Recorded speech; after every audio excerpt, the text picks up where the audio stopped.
Everyone welcome to UGC NET Gyan computer science. तो आज का हमारा डे 5 है। इससे प्रीवियस हम 4 डेज़ को कंप्लीट कर चुके हैं। अगर आपने वो नहीं देखे हैं तो आप डिस्क्रिप्शन में जाके देख सकते हैं। और अगर आप इस चैनल पे नए हैं तो इस चैनल को सब्सक्राइब कीजिए और साथ में बेल आइकन को प्रेस कीजिए ताकि इस चैनल की सारी लेटेस्ट नोटिफिकेशंस आप तक पहुँचती रहें, क्योंकि इन आने वाले 20 डेज़ में हम डेली इंपॉर्टेंट पॉइंट्स या फिर क्वेश्चंस लेकर आते हैं। डेली 1 सीरीज़ हमारी चली हुई है। तो चलिए स्टार्ट करते हैं। और जो थर्ड यूनिट है हमारी, हमने यूनिट 1 यूनिट 2 4 क्लासेस में ऑलमोस्ट कवर कर चुके हैं। आज यूनिट 3 है तो डे 5 है। तो यूनिट 3 से हमारा क्या पूछा जाता है क्वेश्चन, हमारी यूनिट 3 कौन सी है, कंप्यूटर ग्राफिक्स या फिर प्रोग्रामिंग। तो कंप्यूटर ग्राफिक्स, आज हम कंप्यूटर ग्राफिक्स के पोर्शन को डिस्कस करेंगे। तो कंप्यूटर ग्राफिक्स से जो क्वेश्चन आता है सबसे ज़्यादा वो पूछा जाता है ट्रांसफॉर्मेशन से।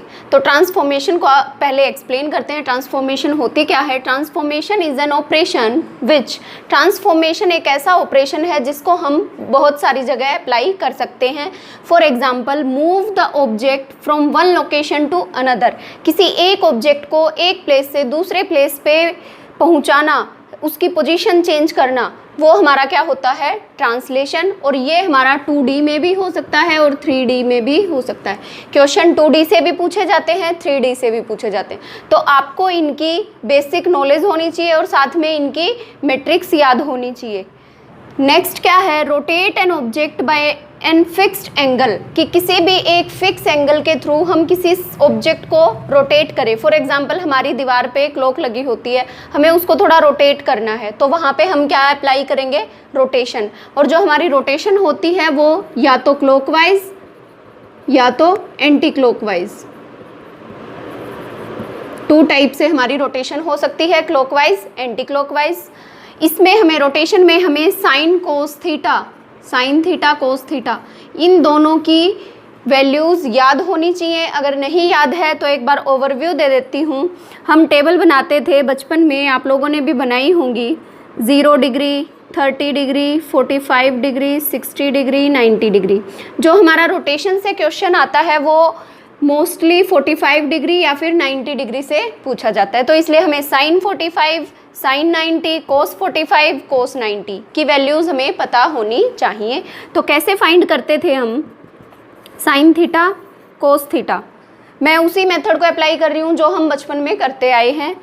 तो टेबल बनाने के लिए 0 1 2 3 4 divide by 4 divide by 4 divide by 4, सबको डिवाइड किया 4 से। उसके बाद क्या करते थे, याद होगा आप लोगों को? अंडर द रूट निकालने के बाद हमारी वैल्यूज़ क्या आई? 0 divide by 4 under the root तो 0 हो जाएगा। 1 डिवाइड बाय 4 रूट 1/2, क्योंकि 2 का स्क्वायर 4।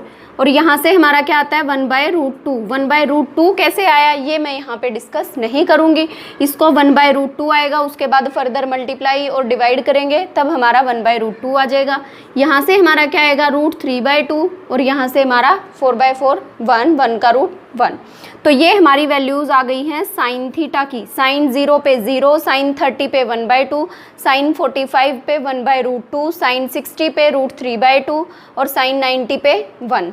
नेक्स्ट उसके बाद अगर हमें कोस थीटा निकालना होता है तो कोस थीटा क्या था? जस्ट इसका रिवर्स। जो साइन 90 की वैल्यू थी वो हमारी कोस 0 की वैल्यू हो जाती है, और जो साइन 60 की थी वो यहाँ पे कोस 30 की।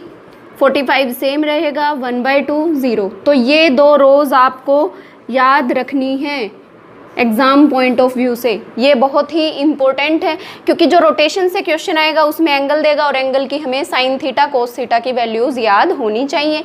नेक्स्ट हम बात करते हैं स्केल अप और स्केल डाउन। स्केल अप और स्केल डाउन का मतलब क्या है कि किसी भी ऑब्जेक्ट को हम या तो उसके साइज़ को बढ़ा दें या तो उसके साइज़ को कम कर दें, तो वो किसके अंडर आएगा? Scaling. Next, reflection with respect to straight line. हमें रिफ्लेक्शन लेके आना है। रिफ्लेक्शन मीन्स हम मिरर में खड़े होकर देखते हैं, तो जहाँ जितनी पोजीशन दूरी पे हम होते हैं मिरर से, हमें मिरर के अंदर भी हम उतनी ही दूरी पे दिखाई देते हैं। तो फॉर एग्जांपल, हमारा कोई एक ऑब्जेक्ट दीवार से जितनी दूरी पे रखा है, हमें वो सेम ऑब्जेक्ट दीवार से दूसरी साइड में रखना है, तो वो हमारा किसके अंडर आएगा? रिफ्लेक्शन के अंडर।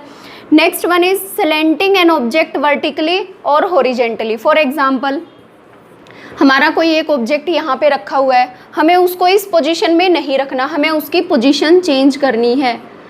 या तो हम उसको स्लेंट मीन्स चेंज करना, उसकी शेप को चेंज करना, या तो वर्टिकली या तो हॉरिजेंटली, तो वो किसके अंडर आएगा, शेयरिंग। तो ये तो थे 5 पॉइंट्स जो कि ट्रांसफॉर्मेशन के थे, सेम 2D में होते हैं, सेम 3D में होते हैं। इनमें डिफरेंस कहाँ पे होता है, सिर्फ इनकी मैट्रिक्स में। आगे नेक्स्ट वीडियो में हम उनको भी डिस्कस करेंगे। उससे अलग आप लोगों को क्या स्टडी करना है जो कि थ्योरी पॉइंट ऑफ व्यू से बहुत ही इम्पोर्टेंट है, तो वो उसको आप खुद से स्टडी कर सकते हैं गूगल से सर्च करके। इनपुट आउटपुट डिवाइसेस स्टडी करने हैं, इनसे एग्जाम में 1 to 2 क्वेश्चंस पूछे जाते हैं, पेपर 1 में भी आता है, पेपर 2 में भी आता है। Next graphic system. Graphic system हमारे कौन कौन से हैं उनको आप स्टडी कर सकते हो, like CRT, display devices, random scan, raster scan, direct view, storage tube, तो इन सबको भी आप स्टडी कर सकते हैं। इससे अदर जो टॉपिक्स हैं कंप्यूटर ग्राफिक्स के जो कि इंपॉर्टेंट हैं एग्जाम पॉइंट ऑफ व्यू से, वो कौन कौन से हैं, line clipping, polygon fill algorithm, projection, तो उनको भी हम उनका ओवरव्यू लेंगे नेक्स्ट क्लास में। अभी एक क्वेश्चन सॉल्व करते हैं रोटेशन पे, तो चलिए नेक्स्ट हम क्वेश्चन डिस्कस करते हैं रोटेशन से रिगार्डिंग। उससे पहले हम देख लेते हैं कि जो रोटेशन हम करते हैं क्लॉकवाइज या एंटी क्लॉकवाइज, वो हम उसके लिए हमारी मैट्रिक्स क्या है, क्योंकि एग्जाम में मैट्रिक्स याद होना बहुत ज़रूरी है। तो rotation by theta in clockwise, जब हमारी रोटेशन हम करते हैं क्लॉकवाइज तो हमारा जो थीटा होता है वो माइनस में आता है, और उसके लिए मैट्रिक्स क्या है, cos theta minus sine theta cos theta. यहाँ पे साइन आएगा माइनस, याद रखना है ये point, cos theta sine theta minus sine theta cos theta. और जब हमारी रोटेशन एंटी क्लॉकवाइज करते हैं हम, तो एंटी क्लॉकवाइज में हमारा जो थीटा होता है वो प्लस में आता है, तो उसके लिए मैट्रिक्स यहाँ पे जस्ट यहाँ पे चेंज करना है, cos theta minus sine theta cos theta. इसमें यहाँ पे माइनस साइन है और एंटी क्लॉकवाइज में यहाँ पे माइनस साइन है। तो क्वेश्चन क्या है हमारा, हमें एक ट्रायंगल गिवन है, A 0,0, B 3,0, C 2,2। हमें ट्रायंगल के तीनों पॉइंट्स, तीनों कोऑर्डिनेट्स गिवन है A, B और C। Rotate triangle by 45 degree with respect to origin in anti clockwise direction. हमें एंटी क्लॉकवाइज डायरेक्शन में रोटेट करना है अपनी ट्रायंगल को, और किस एंगल से करना है, 45 डिग्री से। क्लॉकवाइज मीन्स ऐसे, एंटी क्लॉकवाइज मीन्स उल्टा। तो हमारी ये जो ट्रायंगल हमें गिवन है इसको हमें एंटी क्लॉकवाइज रोटेट करना है 45 डिग्री से। तो उसके बाद हमारे पास न्यू कोऑर्डिनेट्स क्या आएंगे, हमें वो फाइंड करने हैं। तो उस क्वेश्चन को हम सॉल्व कैसे करते हैं, हमारे पास ये तीनों कोऑर्डिनेट्स गिवन है, A 0,0, B 3,0, C 2,2। हमें क्या अप्लाई करना है, रोटेशन एंटी क्लॉकवाइज, और एंगल क्या है, 45 डिग्री। तो अभी हमने डिस्कस किया था कि 45 डिग्री साइन 45 कोस 45 पे हमारी क्या वैल्यू होती है, 1/√2, दोनों पे सेम वैल्यू रहती है। तो यहाँ पे क्या आएगा, कोस 45 साइन 45 माइनस साइन 45 कोस 45, तो 1/√2 1/√2 माइनस 1/√2 और इधर 1/√2। तो इसको हम कैसे सॉल्व करते हैं मैट्रिक्स के साथ, ए के पॉइंट्स क्या थे, 0,0, इस 0 को मल्टीप्लाई करेंगे 1/√2 से, plus 0 into minus 1/√2, same 0 into 1/√2 plus 0 into 1/√2। Next row को 3 into 1/√2 plus 0 into minus 1/√2, 3 into 1/√2 plus 0 into 1/√2।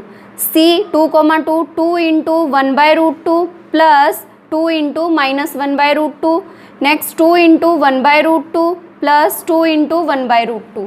तो यहाँ से हमारी मैट्रिक्स के को सॉल्व करने के बाद हमारे तीनों पॉइंट्स आ जाएंगे। तो यहाँ से हमारे पास क्या बनेगा, 0, क्योंकि दोनों साइड में 0 प्लस 0 है, तो 0 को किसी भी नंबर से मल्टीप्लाई करेंगे 0 आएगा। सेम यहाँ पे भी हमें क्या मिला, 0। 3 इंटू 1/√2 प्लस 0 इंटू यहाँ से ये 0 हो जाएगा, तो 3/√2, यहाँ पे भी 0 है तो कैंसिल हो गया 3/√2, और यहाँ पे 2 इंटू 1/√2 प्लस 2 इंटू 1/√2, तो ये माइनस साइन बाहर आएगा, माइनस प्लस कैंसिल आउट हो जाएंगे, यहाँ पे हमें 0 मिलेगा।